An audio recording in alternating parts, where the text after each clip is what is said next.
नमस्कार, मी देवदत्त टेंगशे आहे. मी Paranjpe स्कीमच्या forest rails टाउनशिपचा resident आहे. आम्ही सगळे जे रहिवासी आहोत ते फॉरेस्ट रेल्स मध्ये राहतो. फॉरेस्ट रेल्स एक प्रायव्हेट टाउनशिप आहे जी परांजपे स्कीम्सनी महाराष्ट्र सरकारच्या ITP नियमांखाली STP नियमांखाली बनवली गेली होती.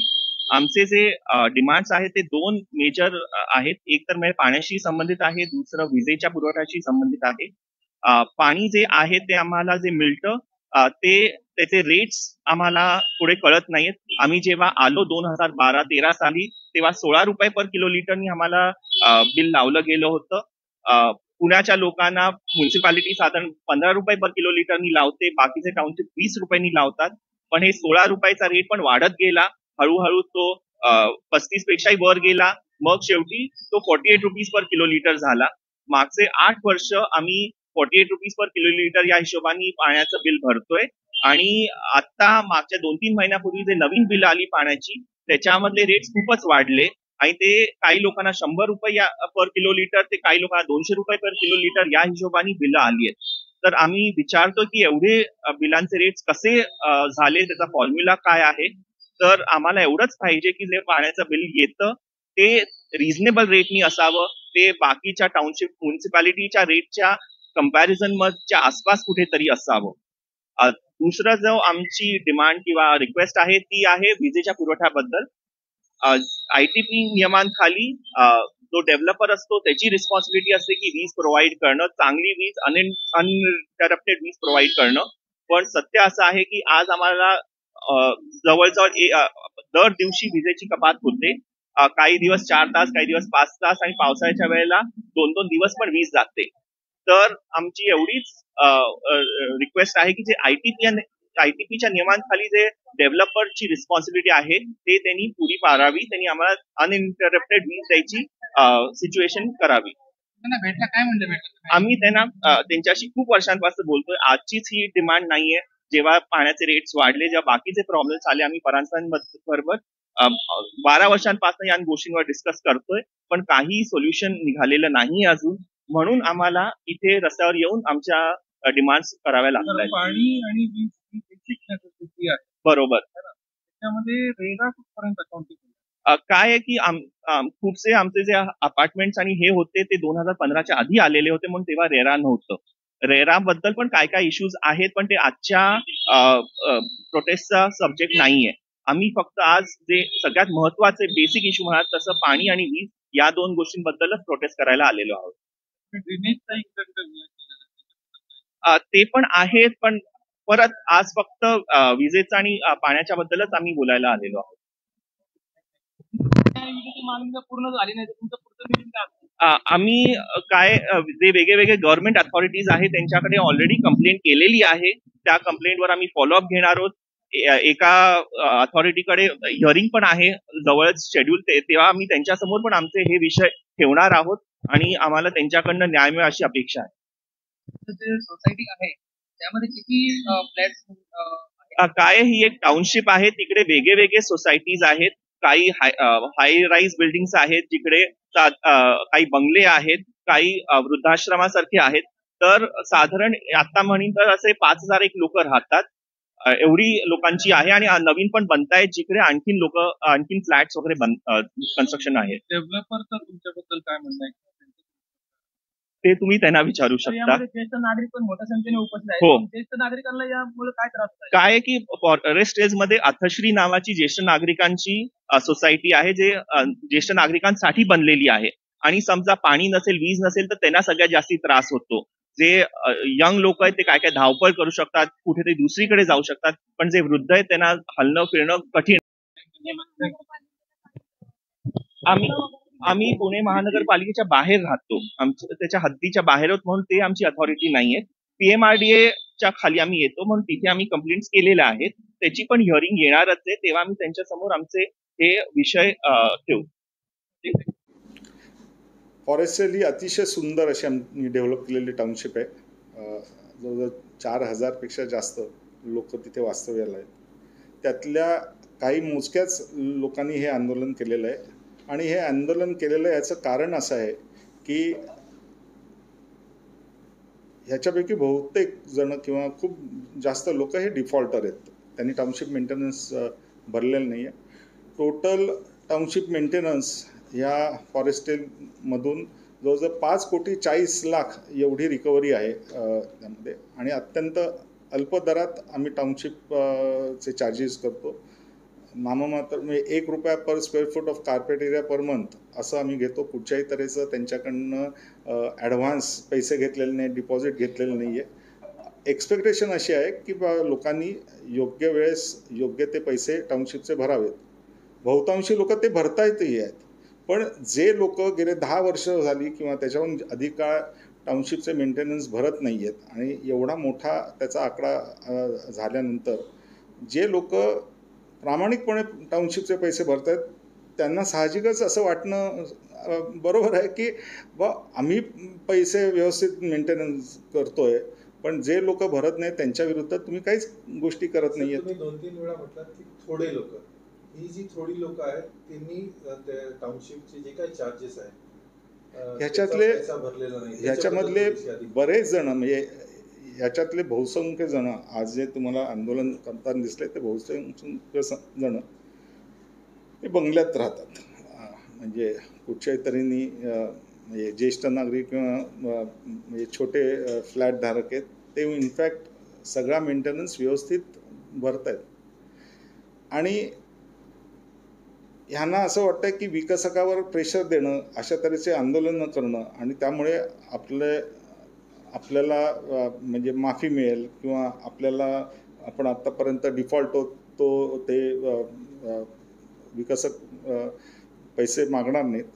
पण आता इतर लोकांच्या सांगण्यावरनं आम्ही कोर्टात गेलेलो आहोत, आणि हे न्यायप्रविष्ट आहे.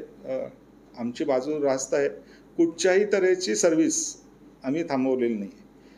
त्यांचं म्हणणं असं आहे की फॉरेस्टमध्ये इलेक्ट्रिसिटी आहे, ही इलेक्ट्रिसिटी बरेच वेळा जाते त्यामध्ये.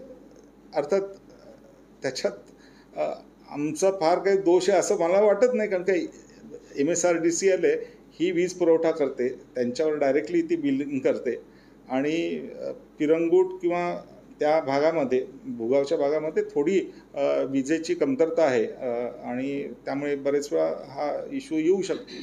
पण मला असं खात्रीनं वाटतं की MSRDCL सुद्धा हा जो अडचण आहे ती भविष्यात दूर करण्याच्या दृष्टीने खूप प्रयत्नात आहे, आणि मला खात्री आहे की पुढच्या काही वर्षांमध्ये हा संपूर्ण परिसर आहे. तुमची इनोसेन्सी प्रूव्ह करालच, पण ह्याच्यातनं काय असं येतंय का तुमच्या नावाचं डिफेमेशनचे काही लोक प्रयत्न? 101% हे डिफेमेशन आहे, आणि याच्यावर योग्य ती आम्ही कारवाई करू.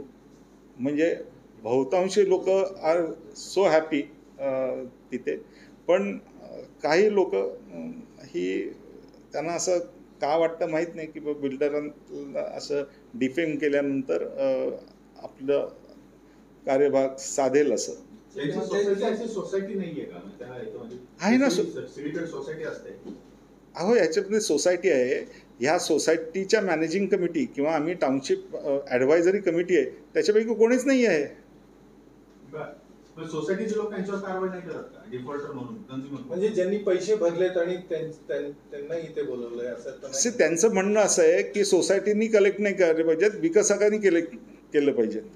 पण असाही आरोप आहे की दिवसेंदिवस म्हणजे त्यांच्या रकमेमध्ये वाढत झाली वीज बिलमध्ये. ही पर्टिक्युलरली जी बंगल्याची सोसायटी आहे, आमची पाण्याच्या बाबतीमध्ये कसं होतं की जो त्या सोसायटीमध्ये येणारा पहिलं पाण्याचा नळ असतो, मेन नळ असतो, त्याला मीटर असतो, त्याचं रिडिंग होतं. सगळ्या कॉर्पोरेशनच्या ह्याच्यामध्ये तसंच असतं, त्याप्रमाणे रिडिंग होतं आणि त्याप्रमाणे बिलिंग केलं जातं. त्यांचं असं म्हणणं आहे की प्रत्येक बंगल्यामधलं रिडिंग आपण घ्यावं आणि त्याप्रमाणे करावं. अनफॉर्च्युनेटली गेले 10 वर्ष, आणि ह्याच्यामधले जे आलेले ते बहुतांशी मॅनेजिंग कमिटीमध्ये होते पूर्वीच्या 10 वर्षामध्ये, त्या सगळ्या पाईपलाईन्स आहेत याचा मेंटेनन्स काही करण्यात आला नाही. अनेक लिकेजेस आहेत, आणि त्यामुळे आणि मीटर्स पण बंद असतात, आणि त्यामुळे त्यांना मेन मीटर आणि प्रत्येक बंगल्याचे मीटर ह्याच्यामध्ये जर त्यांचा असंही आरोप आहे जे पाणी 15 रुपये किलो लिटरनी कॉर्पोरेशन देते तेच त्यांना आता 50. एक लक्षात घ्या की पाण्याच्या दराच्या बाबतीमध्ये जर त्यांचं काही म्हणणं असेल तर टाउनशिप ॲडवायझरी कमिटीनी एक कमिटी नेमली होती आणि त्या कमिटीने असं ठरवलं होतं की पाण्याचे दर कसे ठरवायचे. आम्ही 6 किलोमीटरमधून मुळा नदीमधून पाणी 2 स्टेजमध्ये लिफ्ट करतो, त्याचं फिल्ट्रेशन करतो, त्यासाठी लागणारी सिक्युरिटी, मॅन पॉवर, वीज त्याच्यामध्ये केमिकल्स, मेंटेनन्स हा सगळा येतो ना.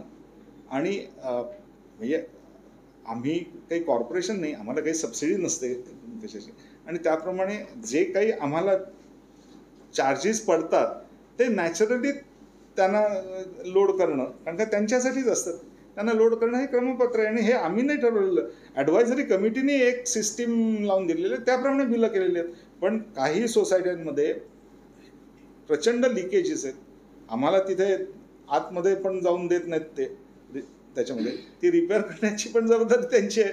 आणि मग जी पाण्याचं वेस्टेज होतं नॅचरली त्याच्यावर पण आम्ही चार्ज लावणार, कारण का आम्हाला त्याच्यावर खर्च पडले सगळा त्याच्यामध्ये. हा मुळात वादाचा. सर याच्यावर त्यांनी अजून एक असा पण आरोप केला की रेराला इन्व्हॉल्व केला किंवा रेरा शुड वेक अप. आता याच्यामध्ये ते हे म्हणतात की तुम्ही वेगवेगळ्या गोष्टींमध्ये गव्हर्नमेंटकडनं सबसिडीज घेतलेले आहेत, एक टाउनशिप बनवली, अगदी ही जबाबदारी तुमची असं म्हणणं आहे. त्यांचं म्हणणं असं असेल, एक तर म्हणजे रेरा आहे, म्हणजे रेरा अकाउंटेबल आहे का त्याच्यात? नाही, मी एक्सप्लेन करतो. ॲग्रीमेंटमध्ये सगळ्याच्या सगळ्या गोष्टी लिहिल्या आहेत. ॲग्रीमेंट टू सेल आपण म्हणतो, त्या सगळ्याच्या सगळ्या गोष्टी लिहिलेल्या आहेत. त्यांची जेव्हा सोसायटी फॉर्म होते त्या सोसायटीच्या जनरल बॉडीमध्ये पण हे सगळे ठराव झालेले आहेत की हे याचं संकलन कसं व्हायला पाहिजे, किती चार्जेस करायला पाहिजेत, कसे यायला पाहिजेत. ह्याच्यातले हे मोजके लोक आहेत ना, यांनी सगळे नियम धाब्यावर, कुठचेही नियम आहेत हे पाळायचेच नाहीत असंच ठरवलं तर कसं चालेल त्याच्यामध्ये. आणि शेवटी मी जरी प्रो कस्टमर असलो, म्हणजे आम्ही प्रो कस्टमर असलो, तर देर इज अ लिमिट त्याच्यामध्ये. सुशिक्षित आहेत, रिटायरमेंट आहेत, ते सगळे नागरिक सिनियर सिटीजन आहेत, तर त्यांच्याकडून असं काय वाटतं, आणि उच्च शिक्षित आहेत. जास्ती करून वयोवृद्ध लोक जास्त आहेत, तुम्ही म्हणता तिकडं जे त्याच्यामध्ये त्या सगळ्या टाउनशिपमध्ये वेगवेगळे घटक आहेत. त्याच्यामध्ये आमचे अथर्शी पण आहे, जे ज्येष्ठ नागरिकांसाठी आहे, त्यांचे पैसे हे अत्यंत वेळच्या वेळ येतात.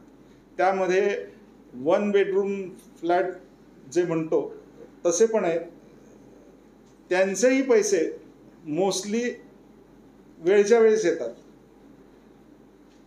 ह्या बंगल्यातले काही जण जे आज ॲजिटेशनमध्ये प्रामुख्याने दिसले, ते वयाने जरी ज्येष्ठ असले तर ते बंगल्यात राहतात त्याच्यामध्ये, आणि कुठच्याही तऱ्हेने त्यांना हे पैसे न भरता येण्यासारखे नाही आहेत. पण काही ना काही कारणांनी हे पैसे भरायचे नाहीत असं त्यांनी ठरवलेलं आहे. किती रक्कम आहे? 5,40,00,00,000 एवढी रक्कम ह्या विविध लोकांकडनं आम्हाला येणं आहे. एक फायनल बंगल्यांकडनं, आता म्हणजे टोटल 5,40,40,00,000 ही अख्ख्या टाउनशिपमधून येणं, बंगल्यांमधून जवळजवळ 3,73,00,000 म्हणजे 75% ही बंगल्यांच्याकडनंच येणं आहे त्याच्यामध्ये. सर एक फायनल टेक मध्ये जर तुम्हाला म्हणायचं असेल, तुमचा इनोसेन्स प्रूव्ह करायचं असेल, तर तुम्ही काय बोला? म्हणजे इनोसन्स प्रूव्ह करण्याच्या दृष्टीने सगळ्या गोष्टी ह्या आमच्या डेमोक्रेटिक आहेत, सगळ्या क्लिअर आहेत. For example township maintenance charges आम्ही घेतो ते वेगळ्या एका अकाउंटमध्ये केले जातात. ते अकाउंट आहे, ह्याचा ॲक्सेस ह्या वेगवेगळ्या लोकांच्याकडे आहे. दरवर्षी त्याचं चार्टर्ड अकाउंटंटकडनं त्याचं ऑडिट केलं जातं. ह्याच्यातला एकही रुपया हा प्रोजेक्टसाठी किंवा कंपनी त्यांच्या स्वतःसाठी वापरत नाही, हे आम्ही वेळोवेळी त्यांना प्रूव्ह करून दाखवतो. आणि खुला किताब आहे आमचा, काही त्याच्यामध्ये लपवाछपवी नाही आहे. कोणी यावं, कोणी बघावं, पण जर कोणी बघितलंच नाही आणि नुसते आरोप केले तर नाही चालणार आपल्याला. कुठची असुविधा झाली नाही. पहिल्यांदा बंगल्यांमध्ये 24 तास पाणी येत होतं, मधल्या काळामध्ये पॉवर कट केली गेली आणि त्यासाठी म्हणून त्यांना 24 तासाच्या ऐवजी 2 तास पाणी काही दिवस मिळालं. पाणी मिळालं नाही असं झालंच नाही, कोणाचंच झालं नाही. पण एक मुख्य कारण असं आहे की त्यांच्या विरुद्ध आम्ही न्यायालयात गेलो आहे, ह्याचा राग मनात घेऊन हे असं आंदोलन करतायत त्याच्यात. मग आता ती सुविधा जी कट केली होती ती पुन्हा चालू पूर्ववत केली कट नव्हतीच की नाही, ओके 2 तास फक्त 2 तास पाणी. केली होती, ती पूर्ववत आज केली. आज कॉर्पोरेशन आपल्या सगळ्यांना फक्त 2च तास पाणी देतं ना. बरोबर. आम्ही 24 तास पाणी देतो. 2 दिवस 2 तास पाणी फक्त मिळालं. पाणी कट कधी झालंच नाही.